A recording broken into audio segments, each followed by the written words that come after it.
Halo semuanya, Assalamualaikum. Kembali lagi bersama Bunda. Hari ini kita akan belajar bersama, berdiskusi bersama tentang soal-soal yang kemarin ada di kuis True or False yang ada di Edmodo. Kita diskusi bareng ya. Jadi kalau Bunda ada kesalahan atau lupa-lupa gitu, diingetin aja di komen.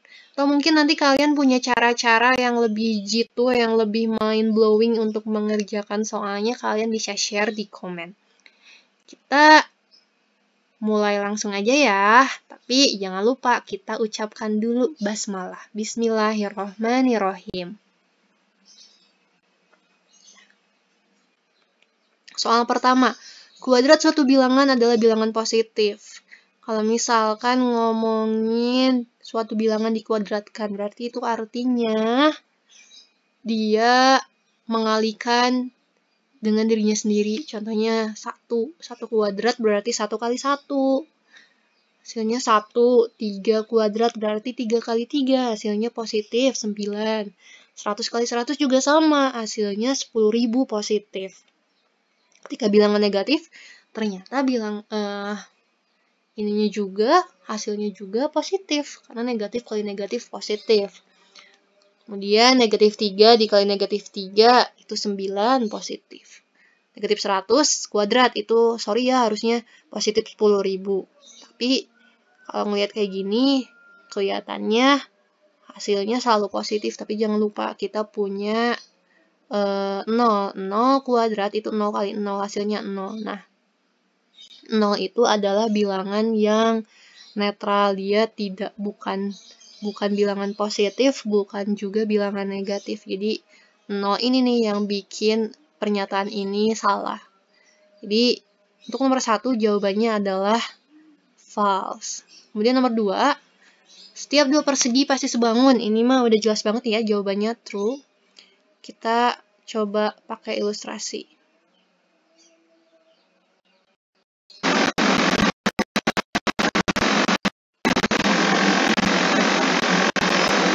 Untuk melihatnya, kita buat beberapa persegi dengan ukuran yang berbeda-beda. Misalkan yang pertama, 2 persegi dengan panjang sisi 2 satuan, kemudian 3 satuan, dan misalkan 4 satuan.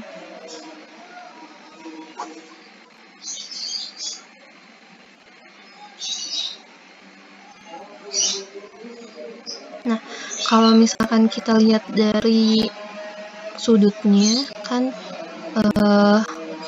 syarat suatu bangun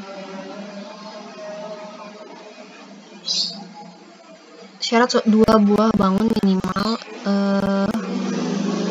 mereka sebangun itu kan dilihat dari sudutnya ya, sudut-sudut yang bersesuaian sama besar. Jadi semua sudut segi 4, maksudnya persegi ya, bukan segi 4. Ukuran sisinya itu pasti sama, pasti tetap 90 derajat.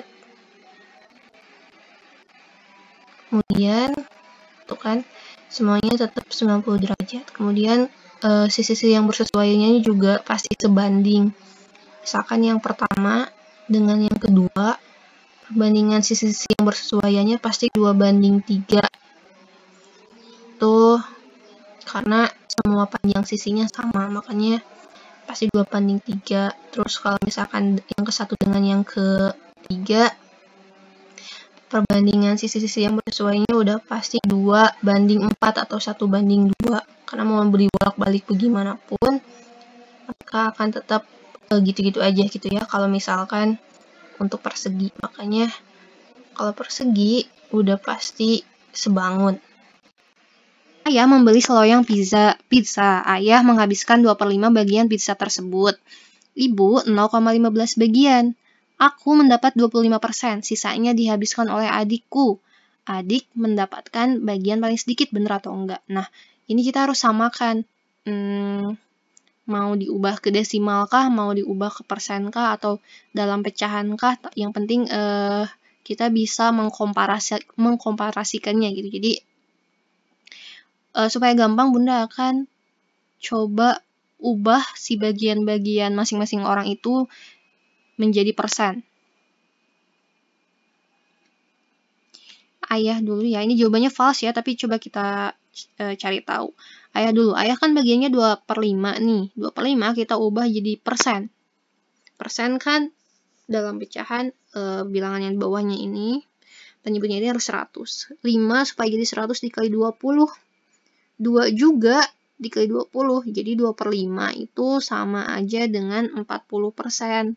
40/100 atau 40%. Jadi ayah mendapatkan 40% bagian dari seloyang pizza tersebut. Kalau kalian mau mengubah ini ke persen, bisa juga langsung dikalikan dengan 100%. Jadi 2/5 dikali 100%. Nanti hasilnya akan sama-sama dengan 40%. Kemudian ibu mendapatkan 0,15 bagian. Kita ubah ke pecahan kan 15/100. Itu sama aja dengan 15%. Ibu dapat 15%, ayah dapat 40%. Aku dapat 25%, itu udah tertera di soal ya. Kemudian adik itu kan sisanya, sedangkan kalau persen itu keseluruhannya adalah 100%. Makanya tinggal dicari deh, adik kan sisanya, berarti 100% dikurangi jumlah bagian yang sudah diterima oleh ayah, ibu, dan aku. Jadinya tinggal 100 dikurangi 80%. Ternyata adik memakan 20% dari seloyang pizza tersebut. Jadi, jawabannya false ya, karena ternyata yang paling sedikit itu bukan adik, tapi ibu, yaitu sebanyak 15%. Lanjut, nomor 4, peluang munculnya dadu prima pada pelemparan sebuah dadu adalah 50%. Nah, ini kita coba ini aja ya, coba membayangkan aja. Dadu prima, mata dadu prima di sebuah dadu ada berapa aja? Ada 2, ada 3, ada 5 kan? Berarti ada 3 tuh. Ada 3. Kemudian si ruang sampelnya kalau misalkan di dadu itu ada 6 ya, karena ada yang mungkin muncul ketika kita melempar dadu kan ada 6 kemungkinan. Ada 1, 2, 3, 4, 5, 6, ada 6. Sehingga kalau peluang munculnya mata dadu prima, berarti tadi jumlah mata dadu primanya ada 3, per keseluruhannya ada 6. Sehingga kita dapat 3/6, atau sama dengan 1/2, atau sama dengan 50%. Berarti yang nomor 4 jawabannya true. Nomor 5, yang ini menarik. Ini ada sebuah bilangan yang besar sekali, dikuadratkan, nanti dikurangi 1. Ini kita pakai cara yang sederhana dan praktis aja ya.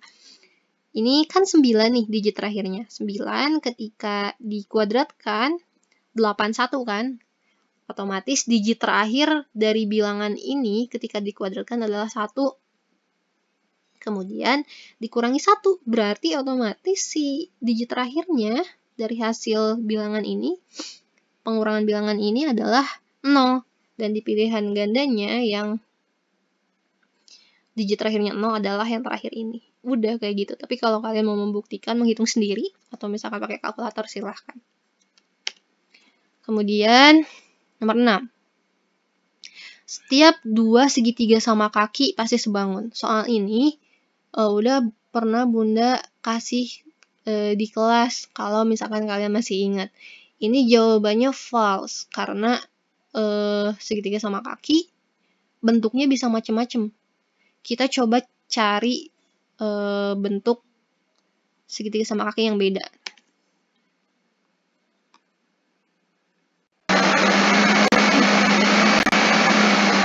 Nah, untuk segitiga sama kaki ini kita coba buat dua buah segitiga sama kaki. Yang namanya segitiga sama kaki kan dua sisinya harus sama panjang. Bunda coba buat satu.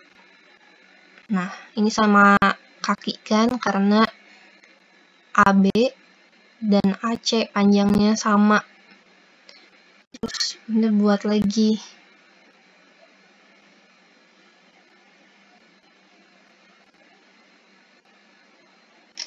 Nah, ini juga segitiga sama kaki karena panjang ED dan panjang DF sama.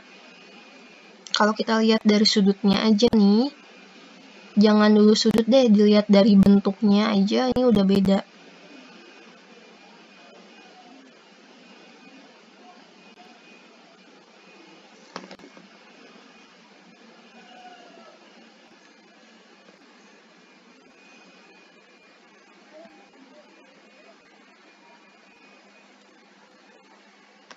Tuh, kalau dilihat dari sudutnya, yang pertama gak ada yang sama satupun. Jadi ini udah jelas kalau misalkan segitiga sama kaki itu belum tentu sebangun.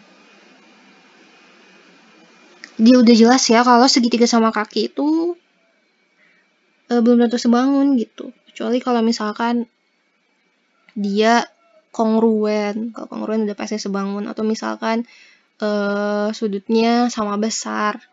Misalkan segitiga sama kaki yang diperbesar itu kan pasti sudutnya sama besar. Jadi yang nomor 6 ini jawabannya false.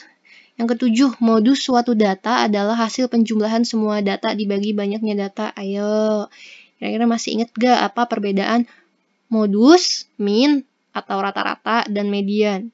Ini jawabannya false ya, karena modus itu adalah data yang paling sering banyak muncul. Nilai yang paling sering banyak muncul dari suatu data. Kalau misalkan hasil penjumlahan semua data dibagi banyaknya data mah itu mah rata-rata atau mean. Ini jawabannya adalah false. Lanjut. Nomor 8. Sudut pusat suatu lingkaran besarnya setengah dari sudut kelilingnya. Kira-kira menurut kalian ini true or false? False ya, karena kebalik. Seharusnya sudut pusat itu bukan setengahnya tapi 2 kalinya dari sudut keliling.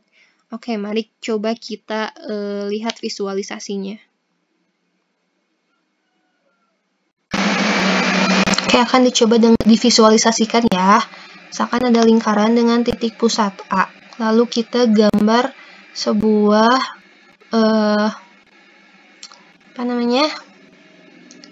sudut pusat. Sudut pusat itu dibentuk oleh 2 buah jari-jari. Di sini AB kan jari-jari. Kemudian misalkan AC juga jari-jari. Nah, ini sudut pusat namanya.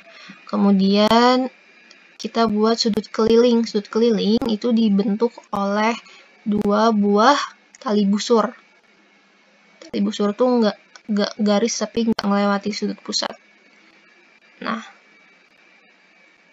2 buah tali busur yaitu tali busur BD dan CD.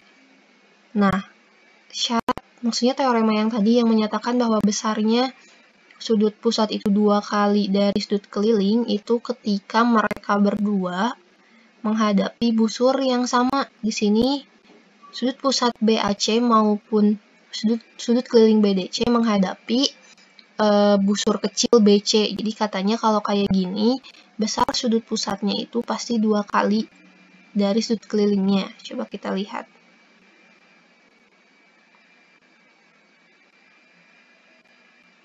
Ini 73 derajat ya, berarti sudut kelilingnya harus setengah kalinya. 73 dibagi 2 berapa? Berarti harus setengahnya ya, ayo kira-kira berapa? Misalnya 36,5, bener nggak? 36,5 itu setengahnya dari 73, bener ya? 73 dibagi 2 itu 36,5. Begitu juga 36,5 dikali 2 itu 73. Berarti bener. Nah,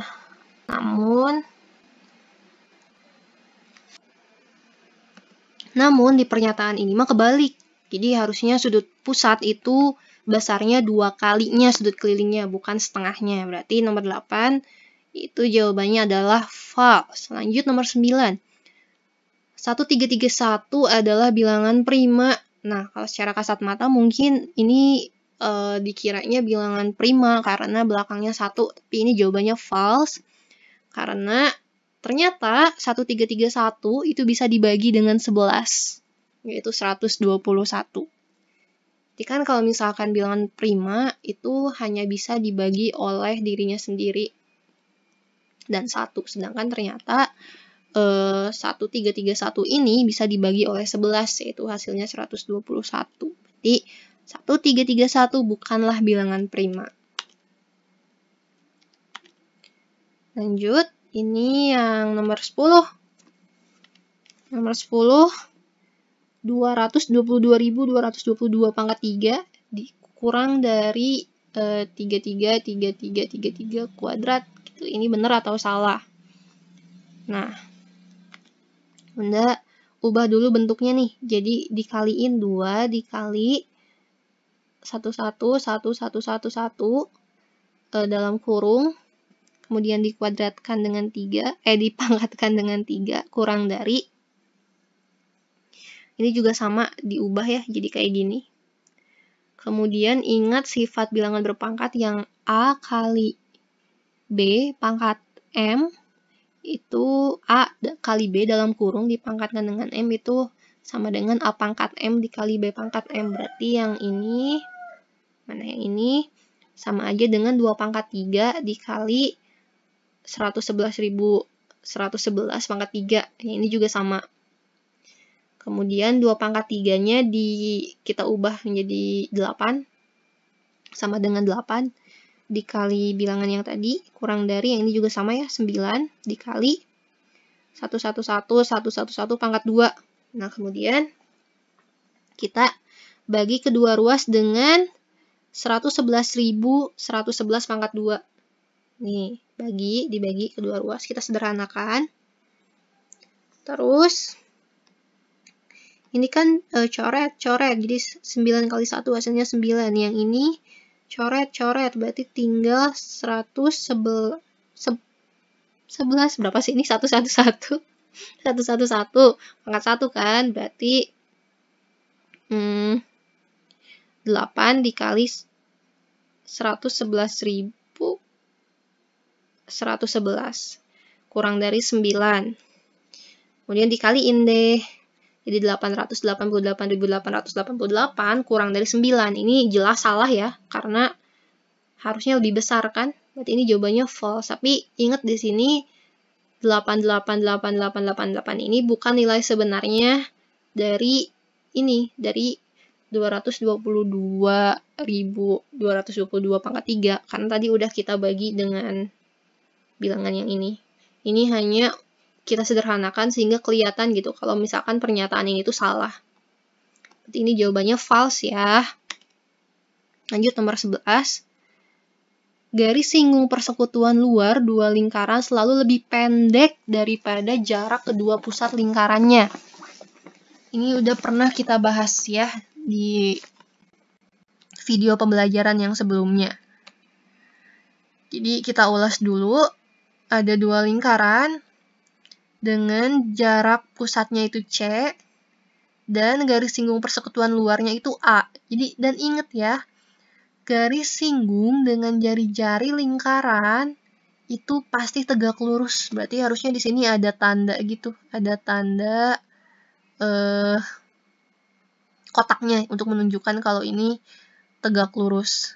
Nah, berarti yang peran sebagai sisi miringnya itu bukan si A, bukan si PS, tapi si C. Si C ini merupakan sisi miringnya. Jadi jarak kedua pusat lingkaran ini sisi miringnya yang namanya sisi miring. Berarti kan dalam segitiga siku-siku itu paling panjang ya. Berarti pernyataan ini benar karena katanya garis singgung persekutuan luar selalu lebih pendek daripada jarak kedua pusat lingkarannya. Berarti ini true ya jawabannya. Nah, ini untuk mengingatkan lagi kalian. Berhubungan dengan teorema Pitagoras ya kalau ini mah. Lanjut. Diketahui A koordinatnya negatif 2, negatif 1, B 5, negatif 1, C 5,6, D negatif 2,6. Luas ABCD adalah 49 satuan luas. Tuh, bener atau salah? Coba kita visualisasikan aja ya.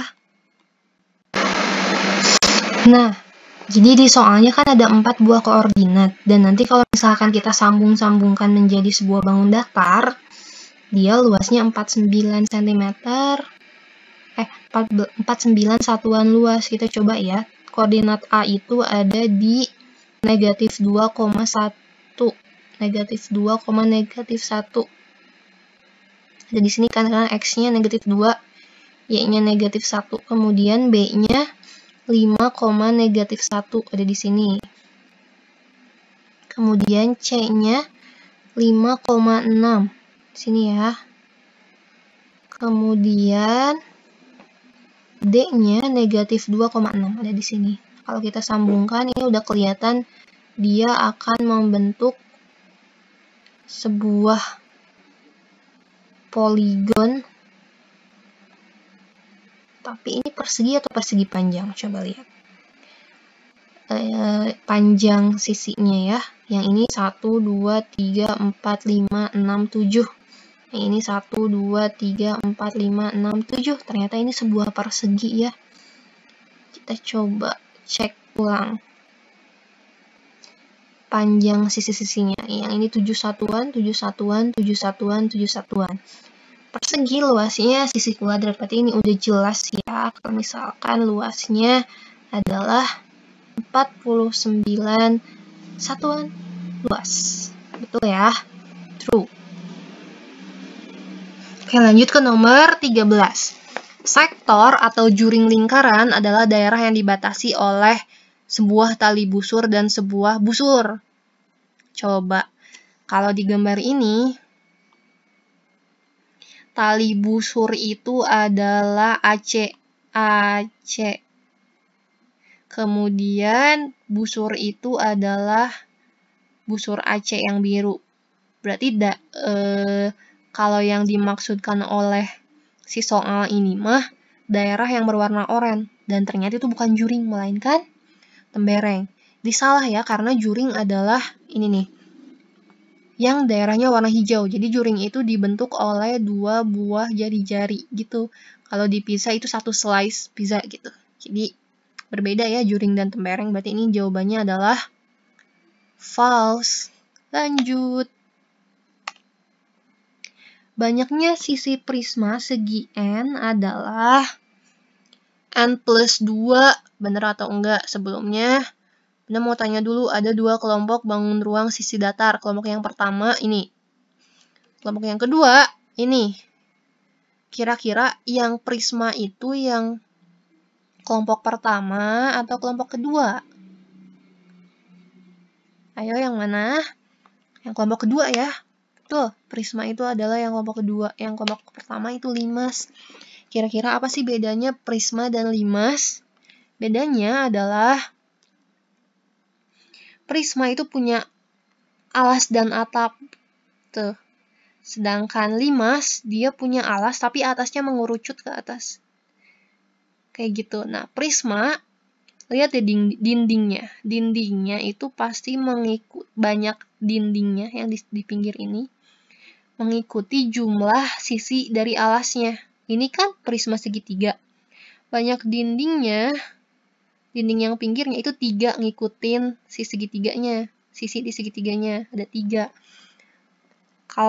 Tapi kalau misalkan jumlah sisi prismanya, sisi prisma segitiga berarti 3 ditambah alas plus atap.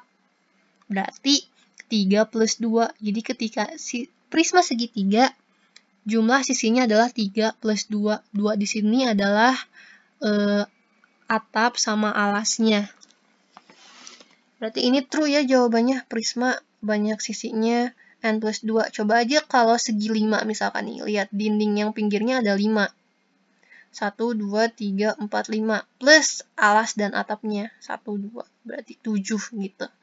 Berarti yang ini jawabannya true.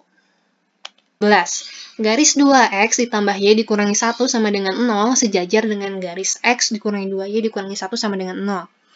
True atau false? Kita harus ingat, syarat 2 garis saling sejajar itu adalah ketika gradien garis yang pertama sama dengan gradien garis yang kedua. Jadi kan gradien itu kemiringan kan, jadi kalau miringnya sama, berarti otomatis dia sejajar. Terus, selanjutnya kita juga harus ingat gradien itu adalah bisa kita temukan di koefisien X dengan syarat si persamaan garisnya sudah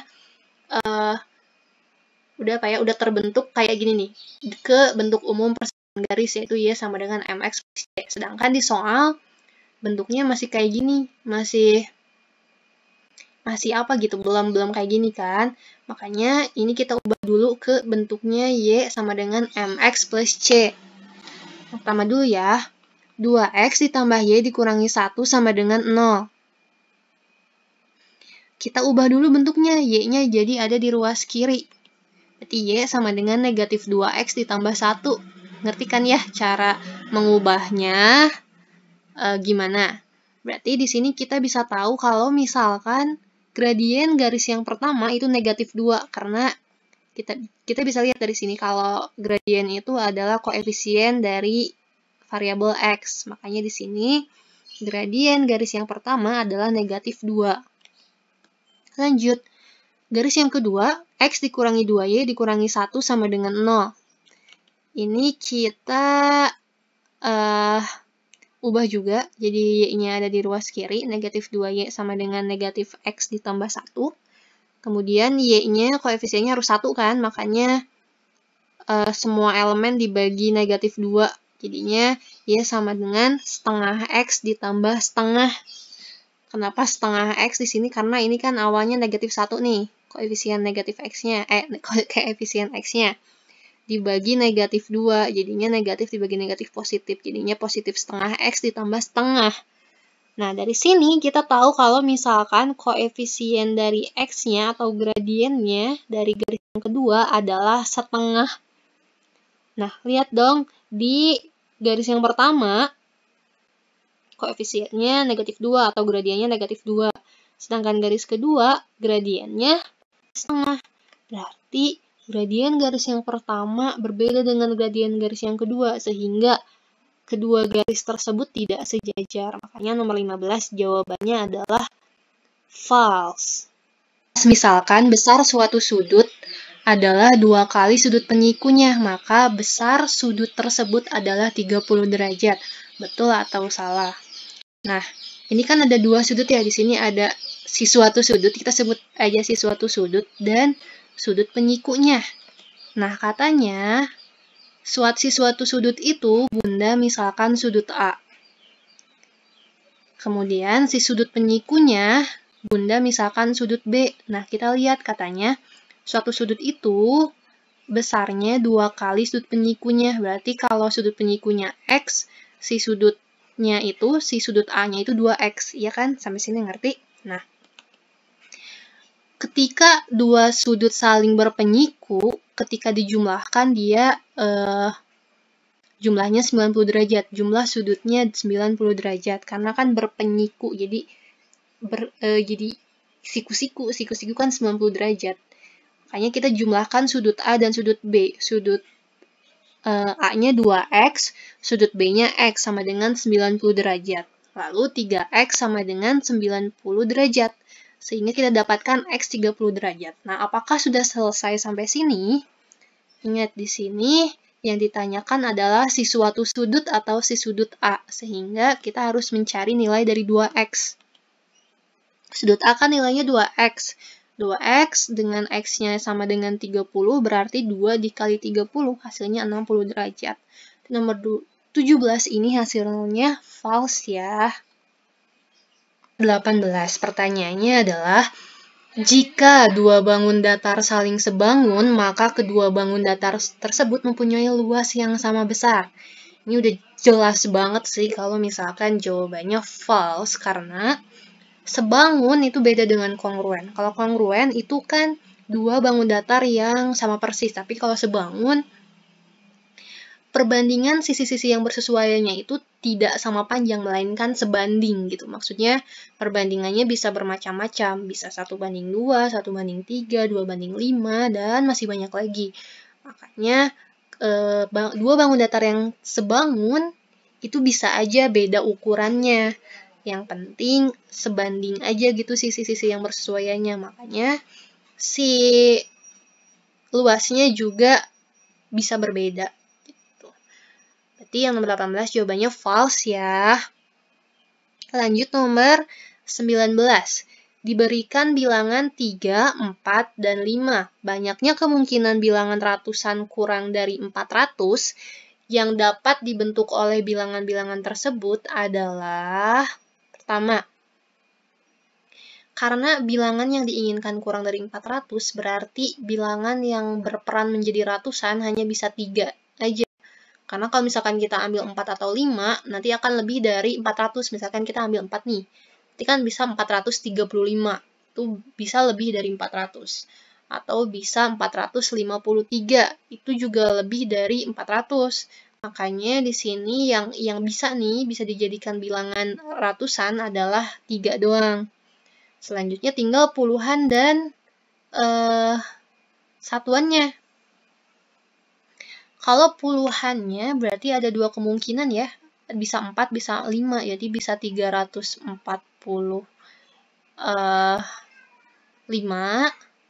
dan 354. Sebenarnya kemungkinannya hanya ada 2 karena di sini tidak ada keterangan kalau misalkan si angkanya boleh berulang. Jadi kalau misalkan boleh berulang kan bisa aja 334, 344, 355, 343. Tapi karena tidak ada keterangan, jadi di soal ini si angkanya tidak boleh berulang. Jadi dua angka ratusan yang penting, dua angka ratusan yang mungkin tidak lain tidak bukan adalah 345 dan 354. Berarti jawabannya true.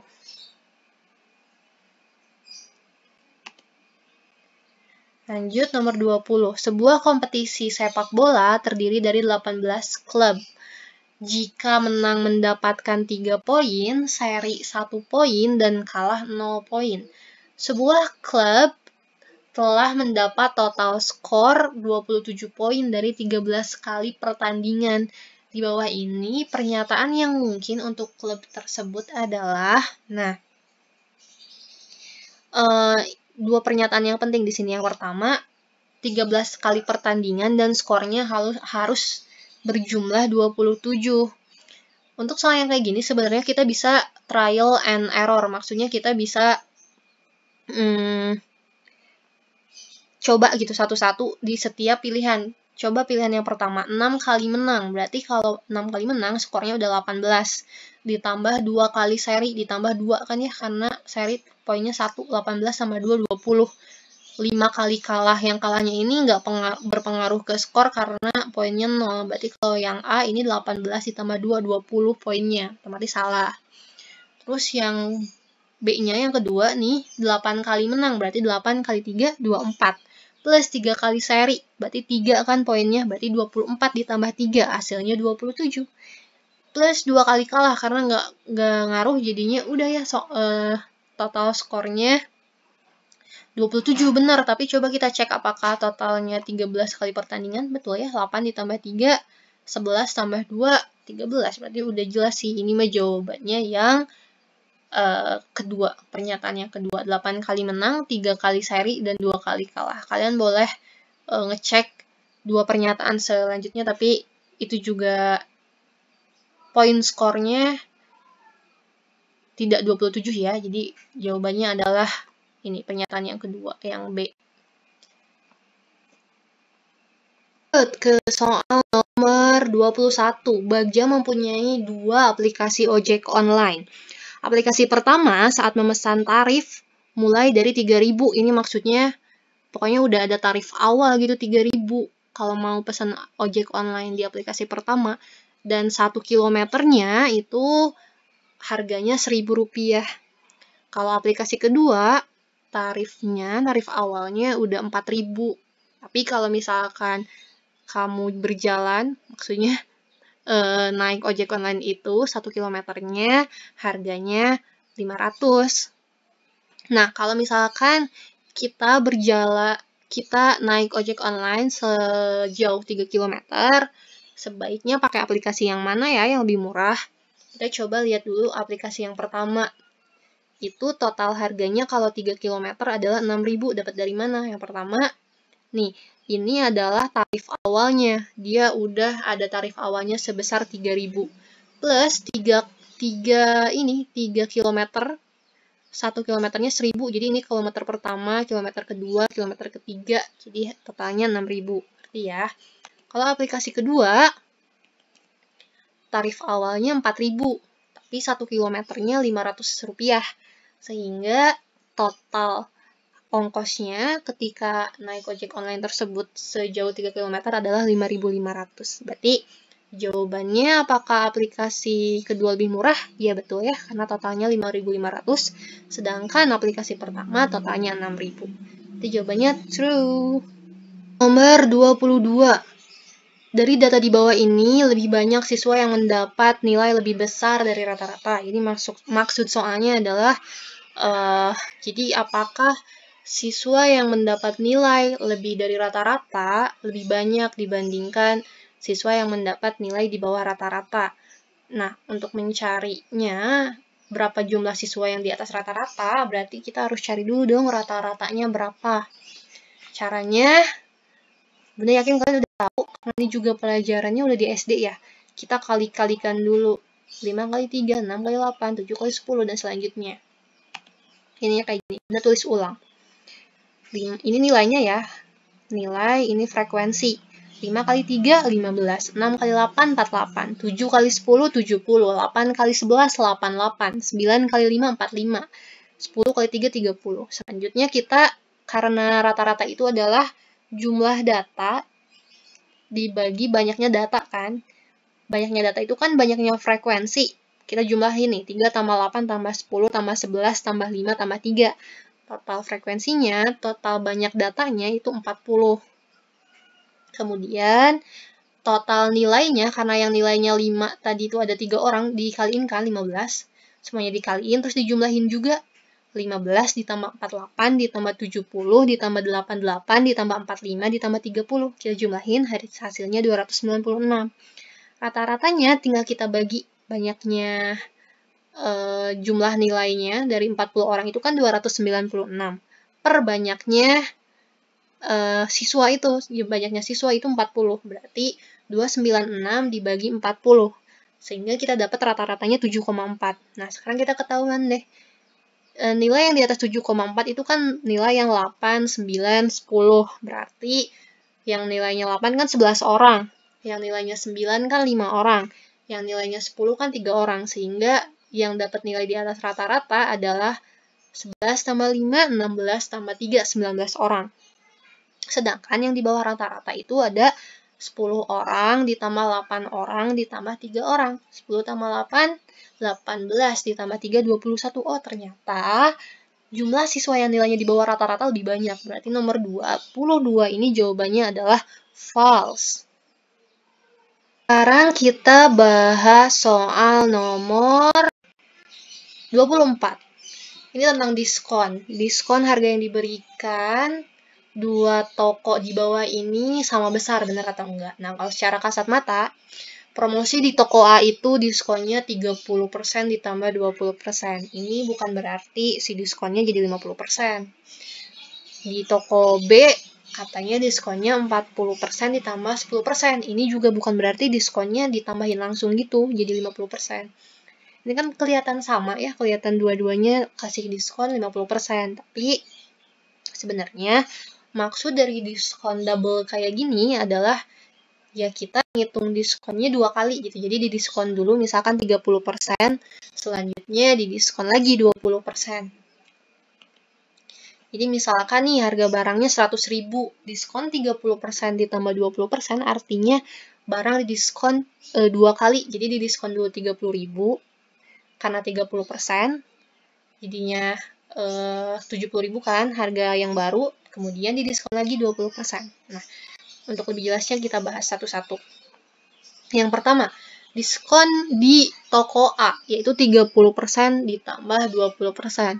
Cara untuk mengerjakan soal ini tentunya banyak banget, tapi supaya mudah dipahami, Bunda, misalkan aja kalian beli baju harganya 100.000, terus dapat diskon 30% ditambah 20%.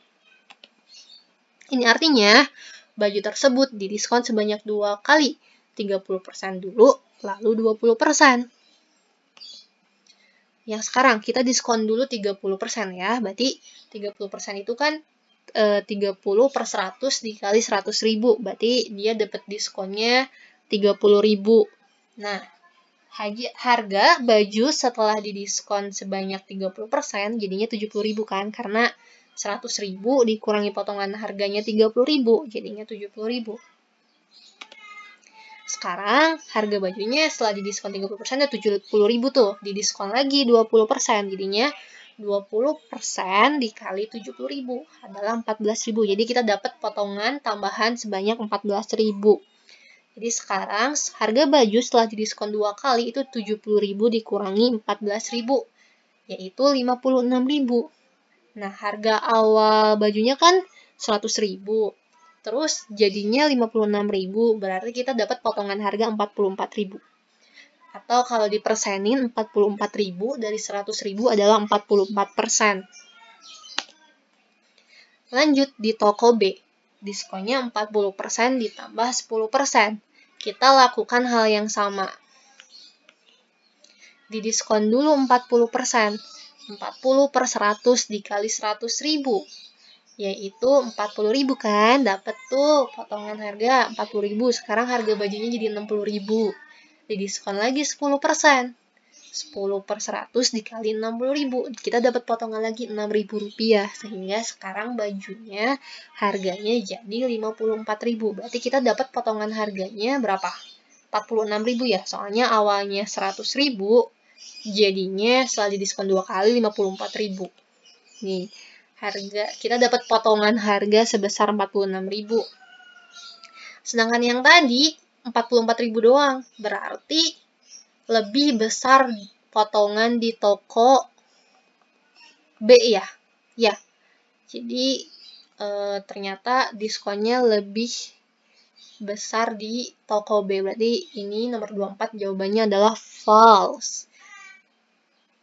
Untuk nomor 27 ini soalnya adalah jumlah semua bilangan yang tidak habis dibagi 3 antara 100 sampai 300 adalah, kalau ada kata antara berarti bilangan-bilangannya dari 101 sampai 299.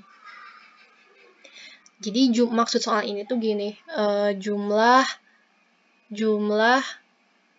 dari 101 ditambah 102 ditambah 103 ditambah 104 ditambah 299 kecuali yang habis dibagi 3, karena di sini pertanyaannya bilangan yang tidak habis dibagi 3. Berarti kita kerjanya kita kerjanya 2 kali. Jadi kita cari dulu berapa jumlah bilangan dari 101 ditambah 102 ditambah 103 ditambah 104 sampai 299. Nanti tinggal dikurangi bilangan yang habis dibagi 3. Bilangan yang habis dibagi 3 itu ada 102, 105, 108, sampai yang paling terbesar itu 297. Nah, jadi sekarang kita cari dulu ya total semuanya dari 101 sampai dengan 299. Ini pakai deret aritmatika. Dengan A-nya sebesar 101, suku pertamanya 101, B-nya 1 karena selisihnya 1, kemudian N-nya 199. Kenapa 199? Karena kan kalau dari 100 sampai 300 ada 200 ya, tapi kan 300-nya nggak masuk tuh. Dari 101 ke 300 itu ada 200 bilangan. Tapi 300-nya nggak masuk, makanya cuma 199. Untuk mencari SN-nya berarti tinggal pakai rumus aritmatika deret. N per 2 kurung buka A ditambah UN kurung tutup. Berarti S199 sama dengan 199 dibagi 2 kurung buka 101 ditambah 299 kurung tutup. S199 sama dengan 199 per 2, ingat yang dalam kurung kita kerjakan lebih dahulu. 101 ditambah 299 itu 400. Terus, sehingga menghasilkan nanti 400-nya dibagi 2 jadi 200. Tinggal 199 dikali 200. Totalnya 39.800. Jadi total jumlah semuanya nih dari 101 sampai 299 adalah 39.800. Sekarang kita hitung jumlah bilangan-bilangan yang habis dibagi 3. Kan ada 102, 105, 108, 111, 114, 117, 120, sampai paling besar 297.